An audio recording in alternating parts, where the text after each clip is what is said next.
మా పేరు చారమ్మండి. బానే ఉందండి. మాకు జగన్ మంచి పనులే చేశాడు. ఓడిపాడు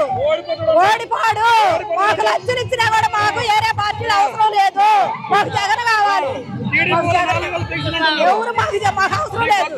మాకొద్దు. మేము రోజు పనులు చేసుకునేవాళ్ళు వాడిని బస్సుల మీద తిరుగుతావా? వాడు బియ్యాలు పెట్టాడని బస్సులు తిరుగుతావా? మాకెందుకు?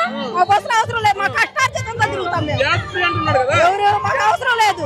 గ్యాస్ నెలకొకటి ఆడుకుంటావా? గ్యాస్ అవసరం లేదు మాకు. మా కష్టాన్ని చూసే నాయకుడు కావాలి మాకు. మా కష్టాన్ని చూసి మాకు 18 ఏళ్ళు ఎత్తున్నాడు. మా పింఛన్లు ఎత్తున్నాడు. పింఛన్లు పెంచాడు. ఇదివరకు ఏమైపోయారు వీళ్ళందరూ? ఇప్పుడు మేము ఇస్తామంటున్నారు. జగన్ గారు ఇచ్చిన తర్వాత ఇప్పుడు మేము ఇస్తామంటుంది. ఇదివరకు ఏమైపోయారు వీళ్ళందరూ? ఈ నాయకులు ఏమయ్యారు? గెలిచే వాళ్ళు అయితే వీళ్ళందరినీ ఎందుకు కలుపుకుంటున్నారు? కాదండి, గెలిచే వాళ్ళు అయితే వీళ్ళందరూ ఎందుకు కలుపుతున్నారు? ఒక్కడిగానే ఉండొచ్చుగా. మరి వీళ్ళందరూ గెలవలేక అందరు కలుగుతుంది. అందరు కలిసినా కూడా ఏమి చేయలేదు.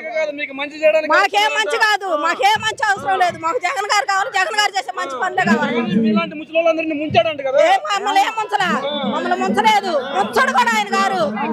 పేద పిల్లలకి చదువులు చెప్పితే ఎన్ని డబ్బులు ఇచ్చినా ఊరకపోతాయి అని చెప్పి పేద పిల్లల చదువులు వస్తే వాళ్ళకి ఉద్యోగాలు వస్తే వాళ్ళ భవిష్యత్తులు బాగుంటాయి అని ఇప్పుడు ఇంగ్లీష్ మీడియం చదువులు చదివాలంటే మేము ఎన్నో ఏళ్ళు కట్టాము. ఇప్పుడు ఆ ఇంగ్లీష్ మీడియం మా పిల్లలు ముందుకు తెచ్చాడు ఇవాళ. మరి అవి కావాలి మాకు. వీళ్ళు ఇచ్చారు. ఇచ్చినా కూడా మాకు ఆడండవు. ఎందుకు చెప్పట్లేదు? మా తల్లిదండ్రుల కన్నా కూడా ఎక్కువ కేర్ తీసుకుంటారు. టీచర్లు మాస్టర్లు ఆరింటికే వెళ్ళి వాళ్ళు పిల్లలకు స్టడీ అవసరం పెడుతున్నారు. ఇదివరకు ఎక్కడ పెట్టారు? ఇదివరకు పెట్టలే మా పిల్లలకి. ఇప్పుడు మరి అవన్నీ జగన్ గారు వచ్చినాకే జరుగుతున్నాయి. ఎవరు షర్మిల అంటే షర్మిల పదవుల కోసం మాకు అవసరం లేదా? జగన్ గారు కావాలి మాకు.